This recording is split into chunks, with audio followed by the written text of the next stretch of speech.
안녕하십니까. 책 소개 한번 해보려고 합니다. 오늘 설교 시간에 책 한 권, 제목만 말씀드리는 정도로 언급했습니다. 이 책입니다. 무엇이 예수를 십자가에 못 박았는가? 이 책을 통해서 제가 예수의 십자가 사건에 얽힌 아주 실질적인 역사적 배경을 조금 더 정확하게 이해했기에, 그리고 어, 이해한 내용의 여운이 길게 남기에 설교 복귀 시간에 이야기를 좀 더 하려고 하다가, 그러면 시간이 충분하게 주어지지 않으니까 따로 책 소개로 할 생각을 했습니다. 요 책이에요. 빨간색이고 제목이 흰색으로 나왔습니다. 오래전에 나온 책입니다. 제가 보자, 안경을, 이거는 그냥 큰 글씨 읽는 건데 잠깐 좀 옆으로 가서 안경을 가져와야 되겠습니다. 안경이 눈에 여기 옆에 있네요. 됐습니다. 이 안경을 써야지만. 네, 이, 이 머리카락이 날리네요. 오늘 예배 드릴 땐 머리에 이렇게 뭐죠? 스프레이를 뿌리지 않아서 이렇게 좀 날립니다. 보통 머리가 이제 잠깐 내려오니까 스프레이를 뿌리는데, 오늘은 뭐 깜빡하고 그냥 나가는 바람에 그랬습니다. 머리가 좀 길지 않아서 많이 내려오진 않았겠죠. 이 책이 1989년에 나왔습니다. 요 맨 뒤에 보면 여기 날짜가 나와요. 11월에 나왔습니다. 그리고 제가 산 거는 1990년입니다. 거의 나오자마자 제가 샀다고 봐야죠. 1989년에 나와서 1990년 8월에 샀습니다. 31년이 됐네요. 책값은 2,300원입니다.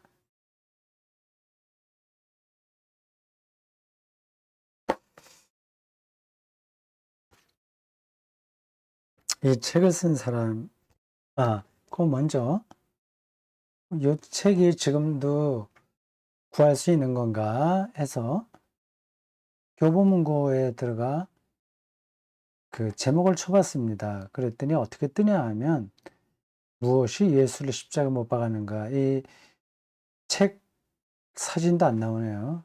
그 제목만 이 사람들이 알지, 이런 제목을 어디서 저들이 정보를 입수하는지 모르겠습니다. 책을 직접 자기들이 그 이렇게 정리하지 못한 것 같습니다. 앨리스 립킨, 그거까지는 돼 있고, 이 상품의 중고 상품, 새 거는 아예 없고요. 품절이 됐습니다. 어떻게 표시됐나? 볼까요? 이렇게 돼서 이 상품 새 거는 아예 없고 중고만 하나 있다고 그러네요.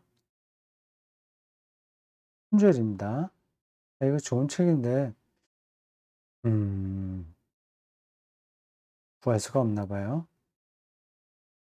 이게 중고가 어떻게 나왔는지가 재밌어서 여러분들한테 굳이 보여드립니다. 이게 2,500원 정가인데 저는 2,300원으로 되어 있거든요. 제 책에는 2,500원 정가인데 중고로는 93,000원 돼 있네요. 이거 어떻게 된 거지? 이렇게도 거래가 되나요? 책을 하도 구할 수 없고 구하는 사람들이 많이 있어서 그런가 보네. 그럼 저도 이 책을 중국어로 내놓으면 9만 원 받을 수 있다는 건가? 모르겠습니다. 재밌네요. 저는 보통 중고는 새 거보다 훨씬 싸다. 20% 정도 싸든지, 나온 지 얼마 안 된 책은. 아니면 반값으로도 살 수 있겠다 싶었는데, 이거는 그게 아니라 무지하게 비싸게 팝니다. 3,620% 올랐네요. 이거 귀한 책이네. 제가 잘 보관해 둬야 되겠습니다. 자, 그건 이제 들어가면 되겠죠.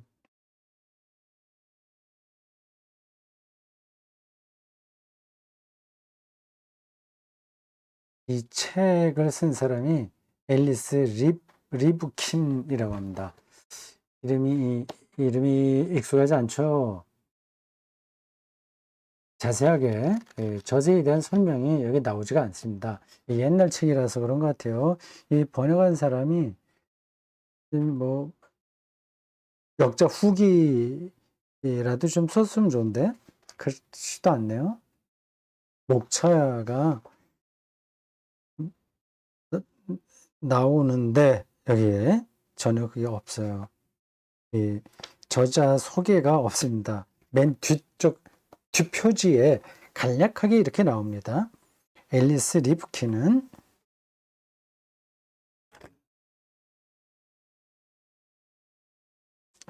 미국 신시내티의 히브리 대학,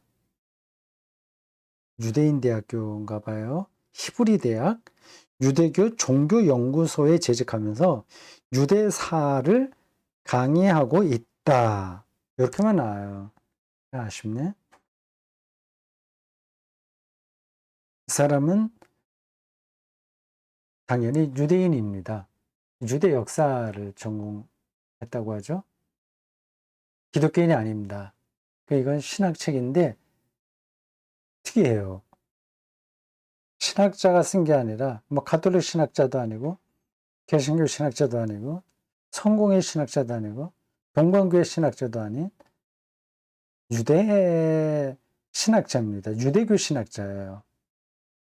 우리가 볼 땐 아니 그 사람들이 왜 예수의 십자가 사건을 다루지? 이상하게 생각됩니다. 그들이 알면 얼마나 알겠어. 우리 기독교의 태도가 예수님인데 우리가 더 잘 알지 이런 생각할 수 있습니다. 근데 조금만 입장을 바꿔놓고 생각하면 이게 이해가 됩니다.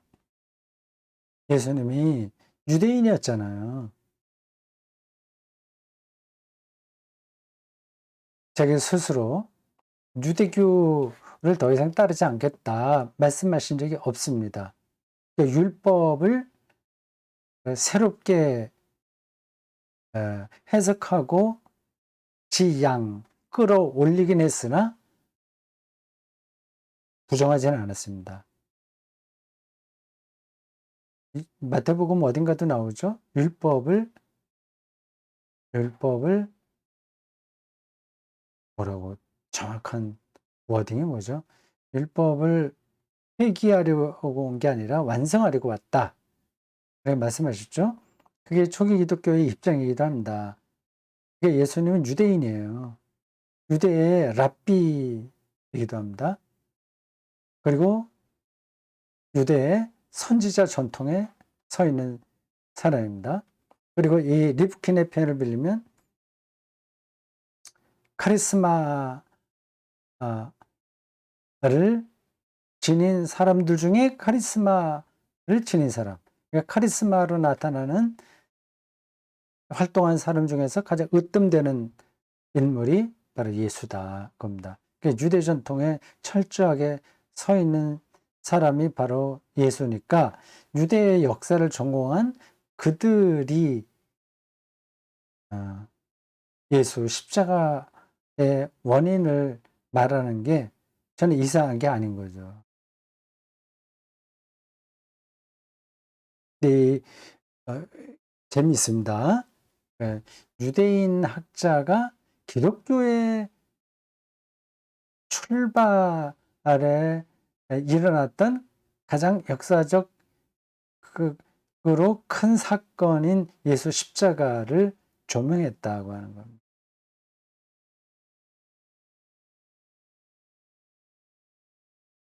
여러분 화면에 나온 대로 책 속에 제목에 쓰여 있죠. 무엇이 예수를 십자가 못 박았는가? 영어로 What crucified Jesus 이렇게 되어 있습니다. 보통 우리는 예수 십자가의 죽음에 대한 책임이 누구냐라고 할 때 무엇이가 아니라 누가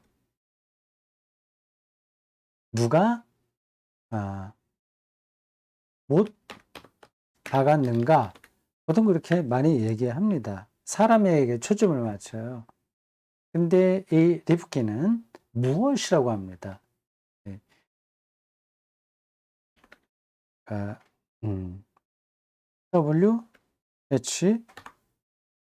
WHO가 아니라 who가 아니라 what이라고 했습니다.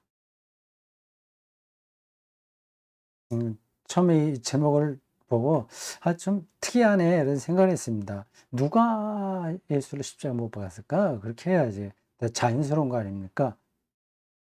근데 이렇게 제목을 붙인 이유가 있습니다. 결론부터 말씀드릴까요?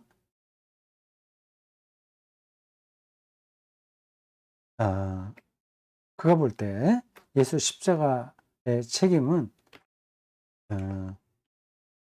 유대인이 아니고 로마인 아니고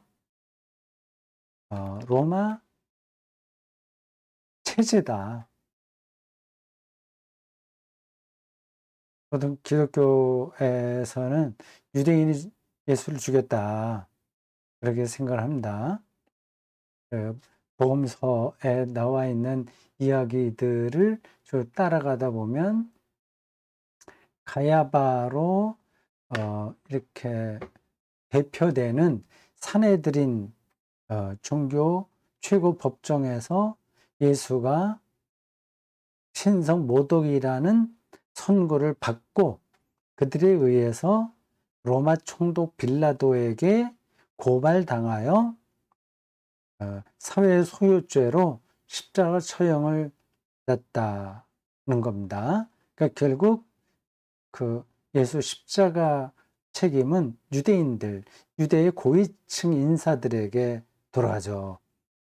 그 복음서의 전반적인 그 분위기에 따르면 총독 빌라도보다는 그가 이제 사형 집행권이 있으니까 그가 예수에게 십자가 처형 선고를 내리긴 했으나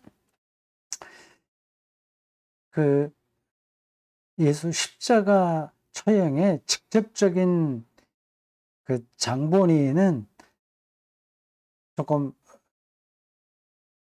빌라도보다는 이쪽 유대 사내들인 그쪽으로 이야기가 됩니다. 빌라도는 오히려 예수에 대해 호의적으로 생각을 했거나 아니면 그냥 아무 생각 없이 한 중간자적 입장에서 그 사회 치안을 유지하기 위하여 사내들인과 그 사내들인의 사주를 받은 그 예루살렘 주민들의 그 여론에 따라서 기계적으로 예수를 십자가 처형에 돌린 겁니다. 복음서에 따르면 그래요. 그리고 우리가 지금까지 알고 있는 그 전반적인 흐름도 그렇습니다. 그게 이제 유럽에서 유대인들이 박해를 받는 종교적인 이유이기도 했습니다. 다른 정치 사회적인 이유도 있겠죠. 유대인들이 그 디아스포라 유대인들이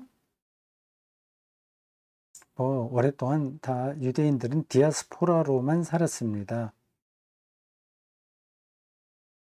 그 기원 후 70년에 예루살렘이 파멸된 파괴되고 예루살렘 성전이 무너진 다음에 유대인들은 외교권도 없고 또 국토도 없이 지중해 연안의 여러 나라에 흩어져서 나그네처럼 디아스포라로 살았습니다. 이, 이런 얘기를 제가 다른 데서 어디 했는지 모르겠으나 좀 새로운 관점이라서 지나가는 음, 말로 한 말씀 드리면 이겁니다. 디아스파라 유대인들이 지금 수천 년 동안 지나오다가 1948년인가 그 팔레스틴에 국가를 세우지 않았습니까? 그 시오니즘 운동이 그 몇백 년 동안 내려오다가 결국 이제 2차 세계대전 이후에 여러 국제 질서 가운데서 이스라엘이라고 하는 나라가 세워졌어요. 근데 그 이스라엘 안에도 여러 파가 있습니다. 그 파들 중에서도 이 국가를 세우는 데에 모두 다 동의한 건 아니라고 합니다. 그걸 반대한 또 제법 있다고 그래요. 그러니까 그들의 입장은 이겁니다. 유대인들이란 어떤 나라 국토를 소유하고 있는 것보다는 다 나라에 흩어져서 그 하나님 여호와 하나님의 뜻에 따라서 산다고 하는 것이 무엇인지를 실제 삶으로 보여줌으로써 세계의 평화를 구현하는 데에 한 몫을 담당하는 거다라는 그 입장인 거죠. 그러니까 국토나 외교권 없이도 유대인 공동체가 그렇게 구약 성경에 내려온 그 말씀대로 살기만 하면 하나님의 백성으로도 충분하다고 하는 겁니다. 그런 주장하는 그 이스라엘, 뭐 유대 이스라엘 똑같은 얘기입니다. 그 안에 그런 파가 있었다고 하네요. 저는 그 몽땅 다 유대인들은 그 시오니즘에 근거해서 자기들도 나라를 세워야 되겠다는 생각에 동의하는 줄 알았습니다. 그렇지 않네요. 제가 무슨 얘기를 하다가 여기까지 왔죠? 예수 십자가 그 원인을 서로가 이제 누구냐 이런 데 찾는다고 하는 거 아닙니까? 근데 거기에 이제 유대인들의 책임이라고 하는 게 2000년 동안 유럽 사회가 그건 이제 기독교 국가죠. 대다수가 유럽은 아직 기독교 문화에 정치, 사회, 교육 전반적으로 기독교 국가 지역이다 이렇게 봐도 잘못은 아닙니다. 예, 4세기에 기독교가 로마 국교가 되면서 계속 내려온 거죠. 거기서 이제 유대인들에 대한 박해가 일어나잖아요. 거기에 정치 사회적인 문제도 있긴 있었을 겁니다. 그 얘기를 하다가 옆으로 나왔어요. 그러니까 디아스파라 유대인들이 너무 자기들끼리 똘똘 뭉치고 좀 각 지역에 동화되지 않고 거기도 큰 문제가 되지는 않은데 무조건 동화된다고 해서 중요한 것도 아니거든요. 그 예를 들자면 뭐 헝거리인으로서 유대인, 유대계 헝거리인으로 살면 되는 거예요. 유대계 체코인으로 살면 되는 거예요. 그러니까 자기들의 종교 문화를 그렇게 에, 지켜내니까 그 지역 사람들이 좋아하지 않을 수도 있어요. 뭐 정치 사회적으로 그런 점이 있습니다. 근데 그런 것을 합리화하기 위한 것이기도 하고 뭐 신화 성서에 대한 해석을 통해서 나타난 현상이기도 한데 유럽 기독교에서 그 예수 죽음에 대한 책임을 유대인으로 돌린 거죠. 뭐 계속 내려왔습니다. 예수를 죽인 민족이 유대인이니까 그 잘못은 용서받을 수 없다고 하는 겁니다. 근데 이 렙킨은 유대인이 죽인 게 아니다. 그거 왜 그러냐는 그 근거를 여기서 대단히 소상하게 놀라울 정도로 그 근거를 갖고 얘기합니다. 그래서 많이 배웠어요. 사내들인 이야기가 나오는데 그냥 우리는 그 당시 예수 당시에 유대 사회의 최고 법정이다. 종교 법정이다. 그때는 뭐 종교와 정치가 구분되지 않았고 유대 사회는 나라가 없을 때니까 최고 법정이다. 대법원과 같다. 그렇게만 알고 있었거든요. 근데 그렇지 않네요. 사내들이는 그렇게 공적인 기구가 아니라고 합니다. 그냥 가야바 대제사장의 그 조언 그룹 정도라고 합니다. 어떤 그 중요한 문제를 결정할 만한 기구가 아니라고 하네요. 유대 역사를 전공한 이 학자 말이 맞을 겁니다. 여기 사내들인이 이게 두 가지가 있다고 합니다. 하나는 정치적인 사내들인이고 하나는 종교적인 건데 그 결정적인 것을 중요한 문제를 결정할 공적 기구가 아닌 게 바로 정치적인 사내들인입니다. 종교적인 사내들인은 이건 권위가 있는 거죠. 근데 여기 이 예수님 당시에 예수님을 그 고발한 혹은 신성 모독으로 선고한 이 집단은 종교 사내들이 아니라 종교적인 문제를 다루는 사내들이 아니라 정치적인 문제를 다루는 사내들인으로서 공식적인 기구가 아니라 이 가야바 대제사장의 좋은 그룹, 조언할 수 있는 그걸 뭐라고 하나 여기 뭐라고 돼 있는데 제가 그 정확한 용어는 잊어버렸습니다. 그런 정도예요. 공적인 게 아니라 사적인 거라는 겁니다. 그게 100% 맞는지 안 맞는지는 뭐 제가 다는 모릅니다. 근데 맞을 거예요. 이 사람이 유대사를 전공했는데 제가 그걸 다 알지 못하더라도 이 글을 읽다 보면 어떤 근거가 물론 그렇다고 해서 뭐 0.001%도 잘못된 게 없냐 그 뜻은 아닙니다. 그야 뭐 누구에게나 다 그런 일들은 일어나죠. 아무리 위대한 학자라고 하더라도 0.001% 잘못 볼 수 있는 거죠. 그때 전반적인 글의 흐름을 따라가다 보면 이 사람이 없는 이야기를 하는가 근거 없이 하는가 아닌가 그건 알 수 있습니다. 근데 근거 있게 말을 하고 있어요. 설득력이 있는 주장이죠. 그래서 가야바의 그 사적인 좋은 집단 정도인 그 정치적 사내들인에서 자기들의 의견을 말한 것 뿐입니다. 그걸 가야바가 받아들인 거고, 가야바는 그런 좋은 그룹이 제시해 준 의견을, 그러니까 신성모도 문제가 있는 이 예수, 사회적으로 불안을 야기시킬 만한 자다. 그런 거를 예, 이 총독에게 전한 거죠. 이 예, 대사제 가야바 말이에요. 이 사람은 능수능란한 정치력이 뛰어난 사람이라고 합니다. 그리고 그 당시 대제사장은 총독이 임명하는 겁니다. 그러니까 총독 말을 듣지 않으면 금방 잘려요.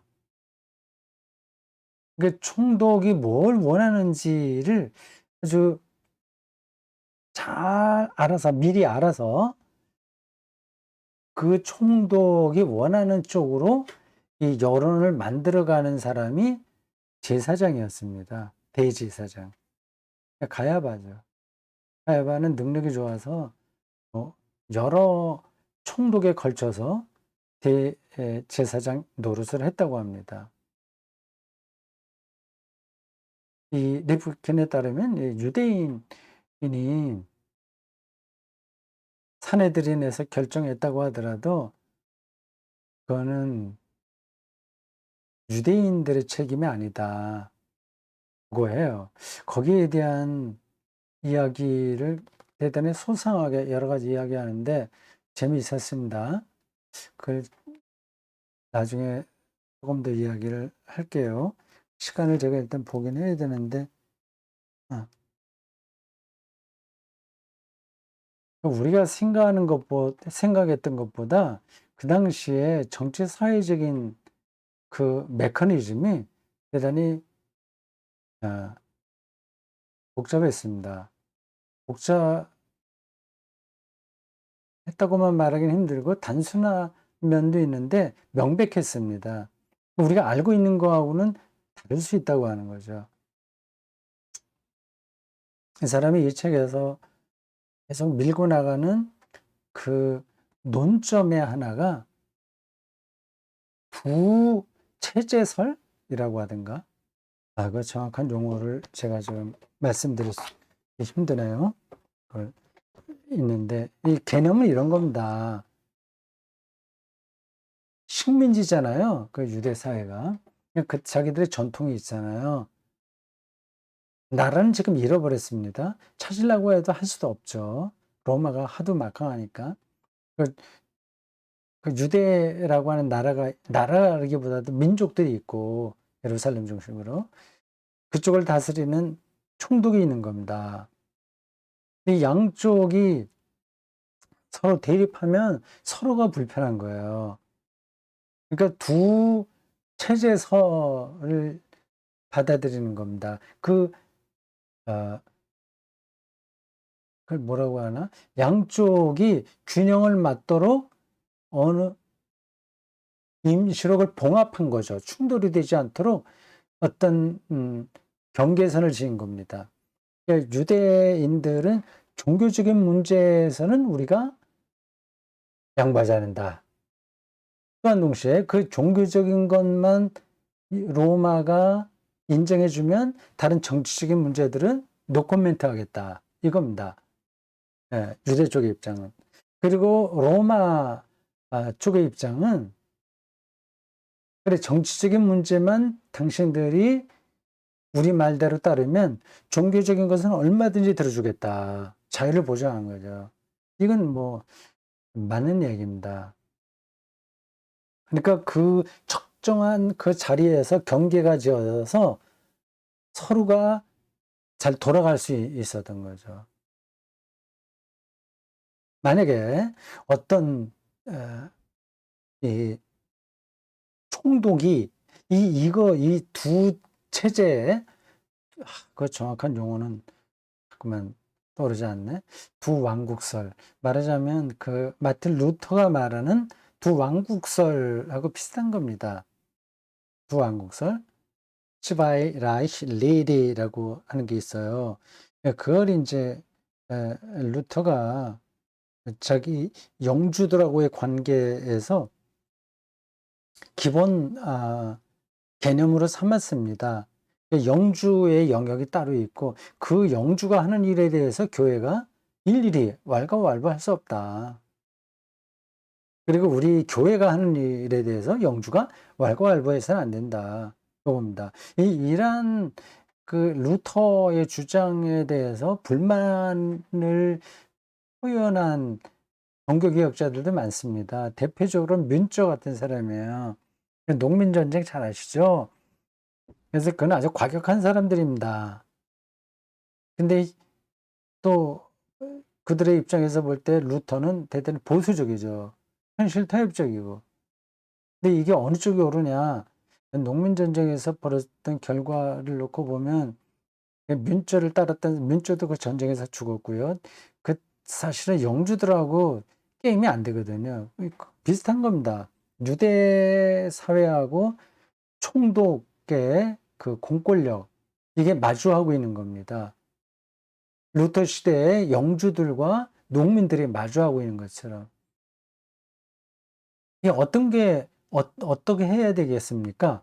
이 농민들 혹은 유대인들을 이제 선동해서 이 로마 체제를 다 무너뜨려야 된다. 이런 게 옳을까요? 예수님 당시에도 그러한 혁명가들이 많이 있었습니다. 그러니까 유대 역사에 나타난 사람들, 이 리프킨이 많이 인용한 요세푸스라고 하는 사람의 책에도 많이 나와요. 뭐 유다 이런 사람들입니다. 사람들을 선동해서 군대를 만들어서 완전히 우리로 말하자면 뭐예요? 동학혁명처럼 그것까지 끌어들여서 말하기는 참 간단하지가 않네요. 동학혁명이 종교적인 거냐, 정치적인 거냐, 그런 문제까지 다 얘기를 해야 되는데, 뭐, 제가 전공하지도 않았고, 또 굉장히 사연이 길어서 끌어들이기는 쉽지가 않습니다. 이 완전한 혁명 운동은 아니에요. 동학혁명이. 임금은 그대로 인정하니까 임금을 끌어내려야 그 혁명이 되는 거거든요. 그런 생각을 동학 운동에서는 찾아보기 힘듭니다. 어쨌든 예수님 당시에도 혁명적인 방식으로 로마와 대항해야 된다고 하는 사람들이 종종 나왔습니다. 그래서 결국은 다 죽죠. 그리고 예수님 이전과 이후에도 떼죽음 당한 사람, 혁명을 일으켜서 로마와 대항했다가 십자가로 죽은 사람들이 많습니다.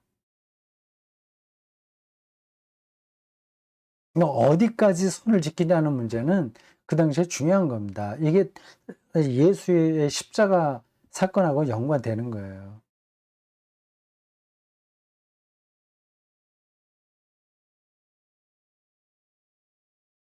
재밌죠? 일반 신자들은 예수님이 십자가에 달리신 것은 우리 죄를 용서하기 위해서 하신 거지. 우리 죄를 용서하는 길이 십자가에 죽는 거니까 예수님이 십자가에 돌아가셨지. 이렇게 생각할 뿐입니다. 단순해요. 단순해서 틀린 건 아니지만 그건 해석된 겁니다.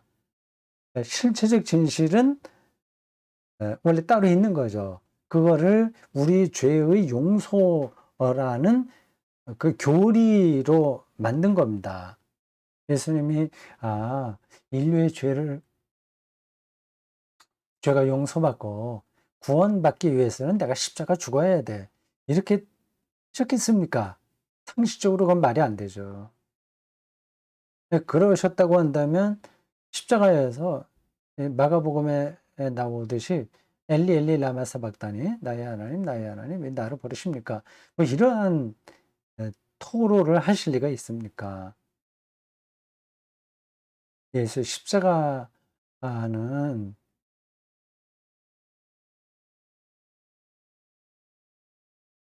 우리가 교리적으로 아는 것보다 역사에 깊숙한 어떤 관계 속에서 벌어진 겁니다. 근데 유대인들 문화 종교 공동체하고 정치적으로 그를 지배하고 있는 이 양쪽이 적절한 균형을 이루고 살았어요. 예수님도 그것에 동의했습니다. 그걸 어떻게 하냐?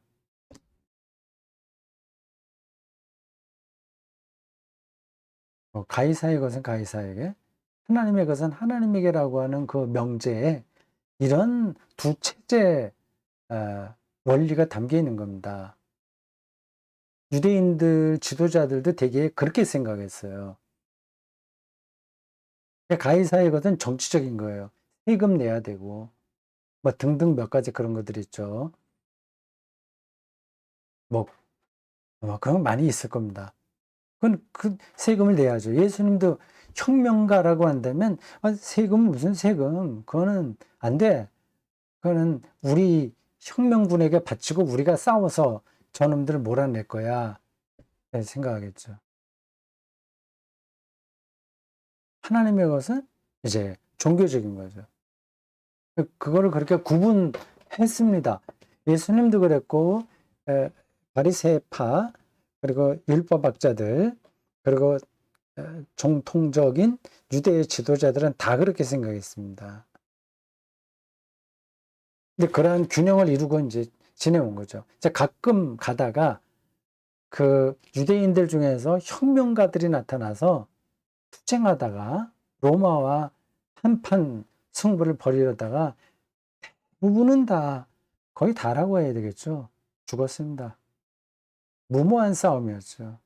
근데 무모하다고 하더라도 싸워야 된다 그렇게 주장하는 사람들도 있는 거고, 그건 바람직하지 않다. 하나님 나라는 하나님에 의해서 실행되는 건데, 그거를 로마 정치 이거하고 연관시켜서 투쟁하다가 유대인들이 다 죽게 된다면 희생당하는 거, 이게 정말 하나님의 뜻이 될 수 있냐, 이런 입장도 있는 겁니다. 루터 시대에 루터가 그 입장이었어요. 이 농민들에게 돌아가야 될 몫을 영주들이 충분하게 주지 않고, 그 농민들의 삶이 저 나락으로 떨어지니까 농민들이 혁명을 일으킨 겁니다. 말하자면 초기에는 이 루터가 그 농민들 편을 들었어요. 영주들에게 이거 좀 생각 다시 해라. 근데 그게 그렇게 해결이 되지 않았습니다. 그 방식으로. 여기서 누가 더 크게 잘못했냐 아니냐 하는 건 둘째 문제입니다. 점점 과격해지니까 이제는 더 이상 타협점을 찾지 못할 정도 지경이 돼버렸습니다. 그 농민들 편에 민주가 들어가서 이건 뭐 하나님의 직접적인 통치, 뭐 신성 왕국, 신정 체제 이런 관점으로 이제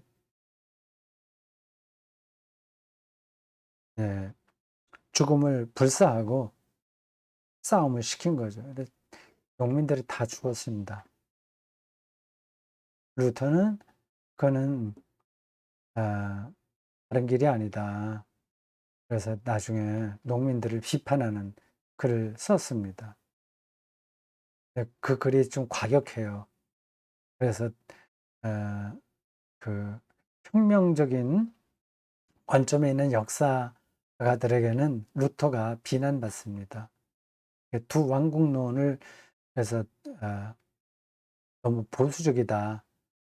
스테투스 퀘어라고 현실 체제 유지에만 떨어진 잘못이다.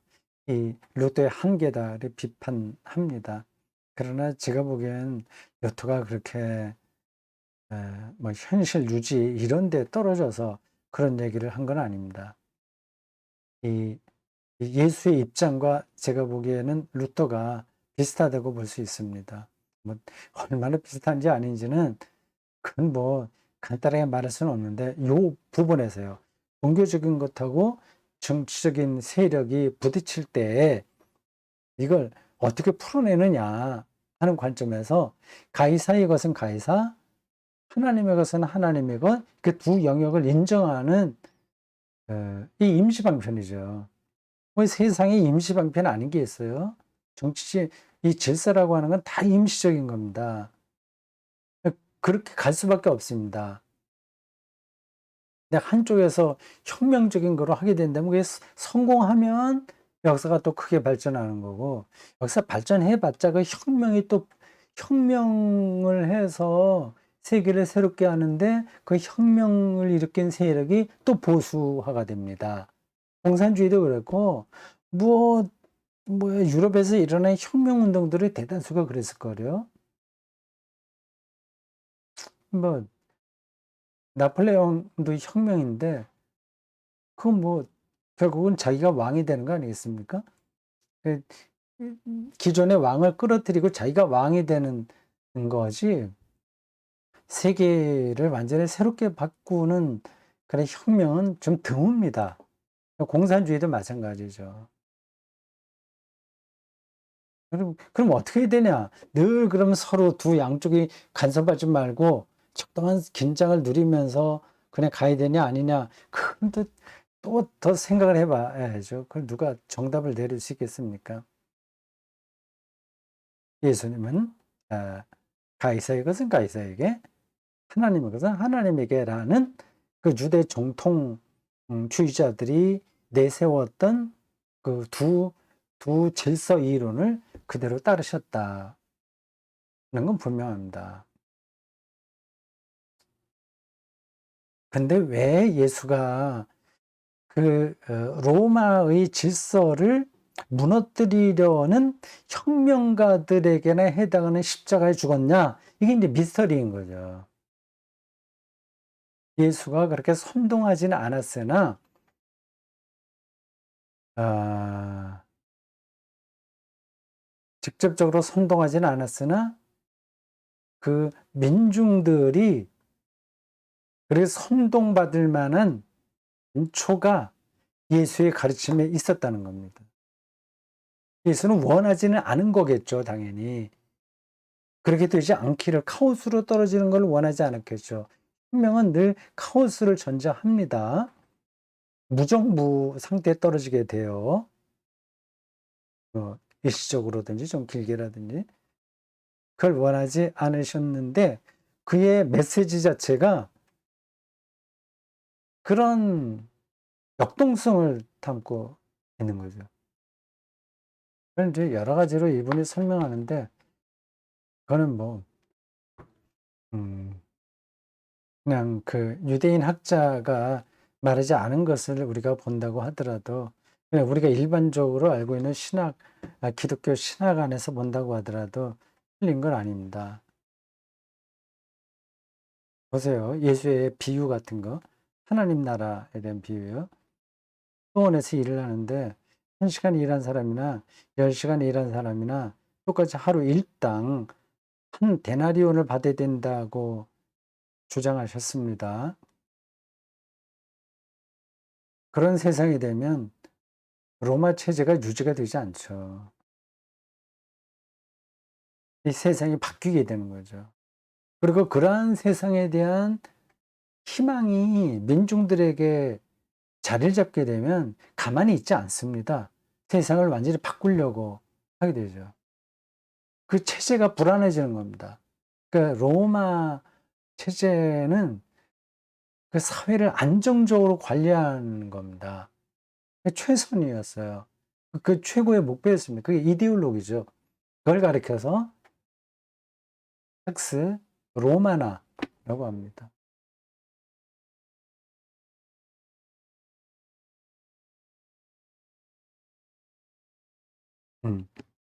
팍스 로마나, 로마의 평화.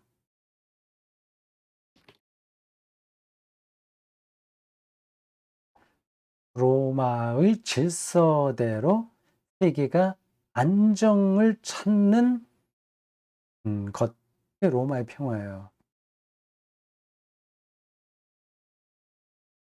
그러면 저렇게 되려면 그 식민지에 있는 사람들이 불만이 없어야 되겠죠. 불만이 있다고 하더라도 그냥 어느 정도 견딜 수 있어야 되겠죠. 근데 도저히 견딜 수 없을 정도로 불만이, 그 새로운 세계에 대한 비전이 그냥 폭발적으로 일어나게 된다면 그러면 로마의 평화가 유지되지 않습니다. 세상을 바꾸려고 하는 거죠.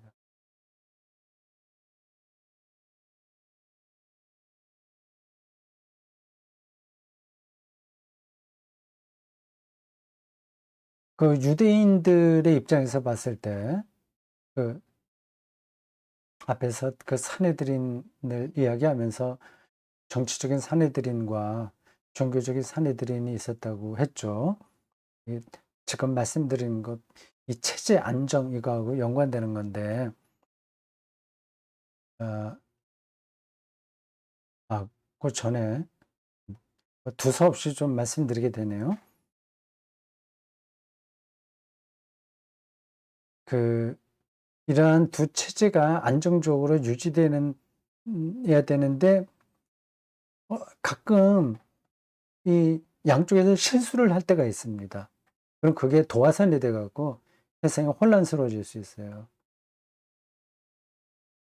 예를 들자면 그 정확한 역사 시점, 그 사람 인물들은 제가 말씀드릴 수 없는데 어떤 총독이 그 독수리상인가 뭔가를 로마를 상징하는 거겠죠. 그거를 예루살렘 성전 어딘가 걸어 놓았던 것 같습니다. 그거를 그냥 하나의 상징이야 이런 정도로 받아들이고 지나가면 뭐 서로 문제가 없었을 텐데 이거는 우리 유대교에 대한 모독이다. 종교적인 문제다. 이건 정치적인 것은 어떻게 하더라도 유대인들은 받아들일 준비가 됐습니다. 그것으로 인해서 로마와 싸워봤자 희생만 크니까요. 근데 이 문제는 우리 종교에 해당하는 거기 때문에 그게 건드려지면 유대인들은 참지를 못했습니다. 그래서 그 일부 젊은 유대인들이 로마를 상징하는 그 독수리 상인가 뭔가를 어느 날 밤에 몰래 와서 다 끌어내리고 박살낸 것 같아요. 이때 인제 어 총독이 또 이걸 어떻게 처리하냐 하는 게 중요했죠.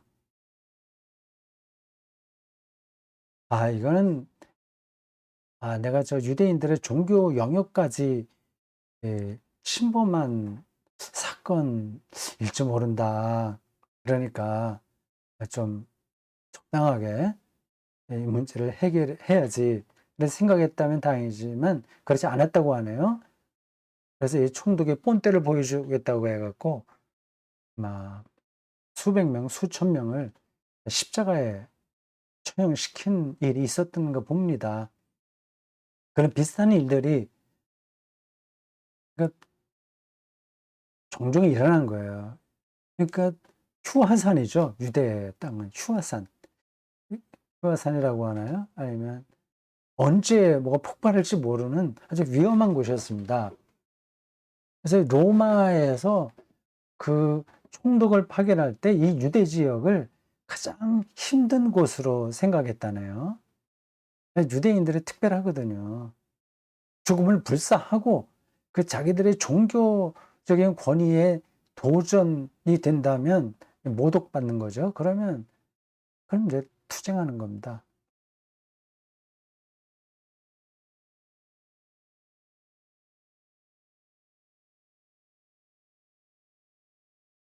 예수님은 이러한 두 체제 사이에서 음 희생당한 거죠, 말하자면. 그 희생의 원인 제공자가 누구냐 하는 거는 또 다른 문제예요. 앞에서 말씀드렸듯이 예수는 종교적인 인물이죠, 분명히. 하나님 나라를 선포했는데 어 그리고 어떤 좀 폭력적인 행위를 한다고 하더라도 여기 예루살렘 성전이었지 로마 체제는 아니었어요. 그리고 비판하더라도 위선자, 회칠한 무덤 이런 말로 어 강하게 비판하더라도 그게 다 종교적인 음 세계였지 로마 체제는 아니었습니다. 그러니까 로마가 볼 때에는 이 예수가 그렇게 위험 인물은 아닙니다. 자기들 종교적인 문제로 다투는 거니까요.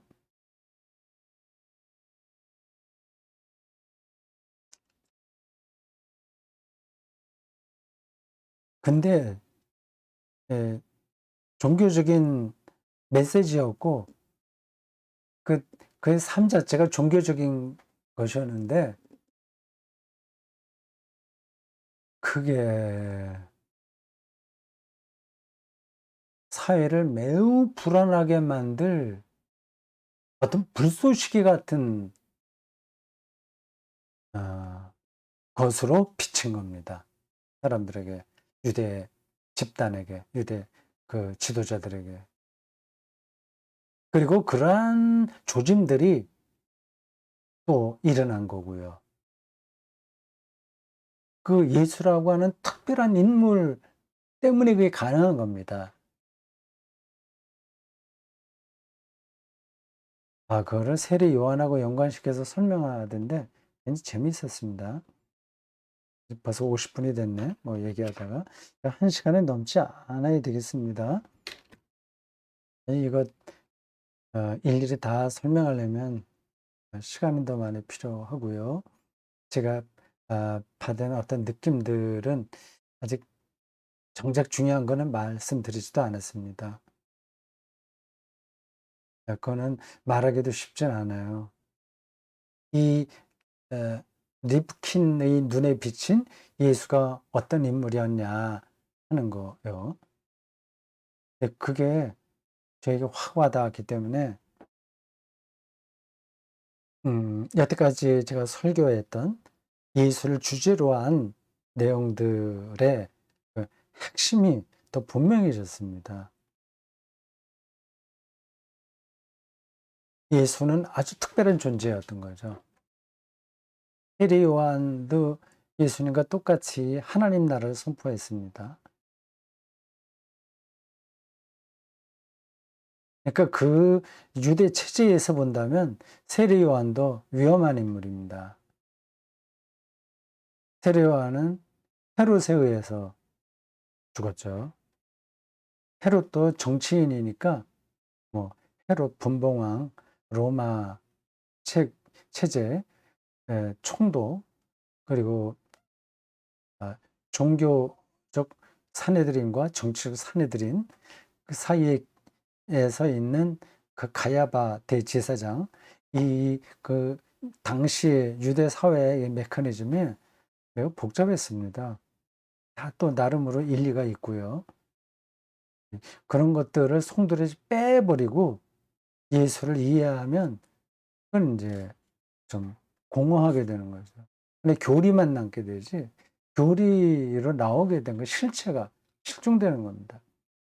예수님은 우리 죄를 용서하기 위해서 십자가를 지시지 그 방법밖에 없었지 뭐 이런 정도로 생각하게 되는 겁니다.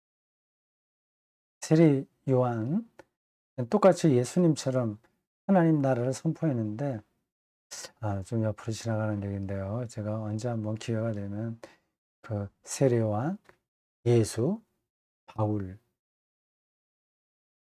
그 관계를 좀 더 깊이 연구해 봐야 되겠습니다. 지금 이 나이에 거의 본격적인 연구는 불가능하겠죠. 근데 하여튼 그 관계를 새롭게 정립해 볼 필요는 있습니다. 세례 요한과 예수와의 관계, 가자 하나님 나라를 선포했고 예수의 앞선 인물이 세례 요한이고 예수의 바로 뒤에 있는 인물이 바울이고 바울은 예수 사건을 신학화한 사람이고요. 헬라 철학의 근거에서 신학 개념으로 기독교 체계를 세운 사람입니다. 세례요한 그 바울이 없었다면 오늘 현실 기독교는 좀 없었을 가능성도 있어요. 세례 요한이 없었다면 예수님의 하나님 나라 운동도 시작하지 않았을 수도 있습니다. 이런 관계가 어떤 거냐 하는 것들을 세세하게 따져보는 것도 재미있을 것 같습니다. 세례 요한도 하나님 나라를 선포했는데 그 예수님보다 어떻게 보면 더 적극적이기도 해요. 근데 헤롯에 의해서 자칫 인제 많은 민중들이 요단강에 몰려들고 사회가 뒤숭숭해지고 세례 요한이 한 것은 거의 도덕주의적이고 종교적인 차원의 이야기였으나 사회가 조금이라도 이렇게 뒤숭숭해질 조짐이 보이기만 한다면 미연에 방지한다는 그 차원에서 제거해 버리는 겁니다. 정치인들은 다 그렇게 합니다. 옛날도 그렇고 지금도 마찬가지죠. 헤롯이 제거했는데 예수님은 헤롯이 아니라 빌라도에게 죽었어요. 좀 그것도 특이하긴 합니다. 세례 요한은 왜 헤롯에게 죽었고 물론 그 헤롯이 자기 제수와 결혼한 거를 비판했다고 하는 건데 그 명목에 나타난 거고 근본적인 것은 정치적인 겁니다. 이 세상이 그 세리요한에 의해서 그 헤롯의 그 체제가 흔들릴까 하는 위험성이 중요한 거죠. 예수님은 총독에게 좋은 거예요. 세례요한의 하나님 나라와 예수님의 하나님의 나라, 그것이 어떤 차이가 있냐 하는 거는 또 두 번째 문제입니다. 이 리프킨의 설명에 따르면 세례요한의 하나님 나라는 그 당시 그 사두개를 포함하여 뭐 몇몇 파가 있었어요. 그건 오늘 생략하겠습니다. 근데 그 유대의 정통이 이야기하는 것보다 한 걸음 더 나아가는 정도의 새로운 삶을 세례요한은 요구했습니다. 상당한 반향을 일으켰죠. 근데 예수님은 그런 새로운 삶의 단계에 나가는 거에서 머물지 않고 자신이 그런 메시지의 중심이라고 하는 걸 선포하는 겁니다. 이게 정확한 표현인지 모르겠어요. 그러니까 예수가 더 위험한 거죠. 그들의 눈에 볼 때.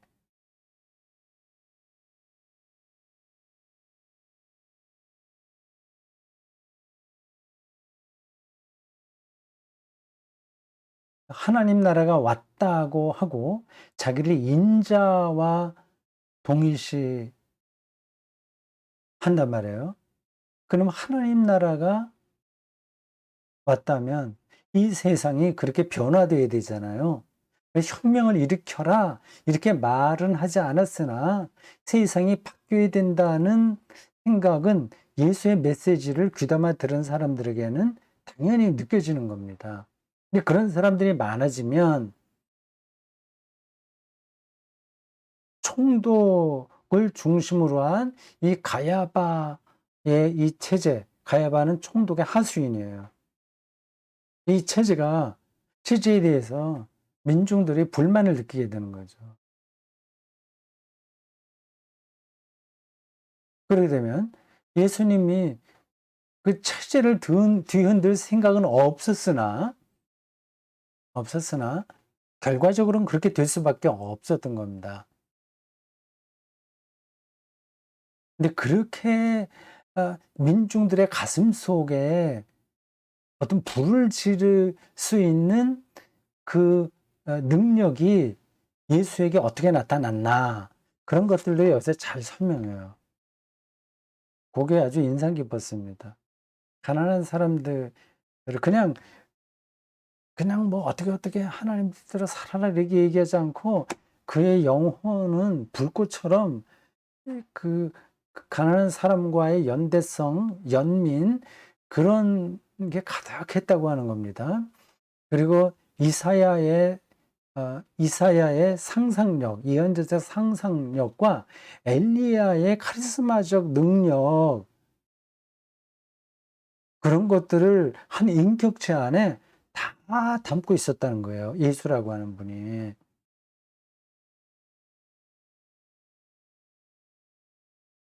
그래서 민중들의 가슴에 그야말로 물지필 만한 인물이 된 거죠. 인물인 거죠. 그런 인물을 유대인들은 만나보지 못했습니다. 세리 요한이 그전 가장 가까운 인물이었는데 세례 요한의 능력은 그가 살아있을 때까지만 유효했습니다. 근데 예수는 그가 죽은 다음에도 그 메시지와 그의 삶과 그의 그 비전, 상상력은 줄어들지가 않은 거예요. 제자들에게 예수는 살아있는 자로 경험되는 겁니다. 세례 요한의 제자들은 세리요한이 살아있을 때만 선생이에요. 정말 존경하고 감동받을 만한 선생이에요. 근데 예수가 죽은 다음에도 여전히 그러한 강력한 영적인 감화력으로 제자들에게 경험된 겁니다. 부활 경험이죠. 근데 그게 여기서 이제 부활 자체를 말씀드릴 수는 없는 겁니다. 그죠? 시간 지났네? 1시간 지났네요. 제가 책을 내용을 펼치지도 않고 쭉 얘기했습니다. 이 내용도 좀 말씀드리고 싶었었는데 그렇게 되지 못했습니다.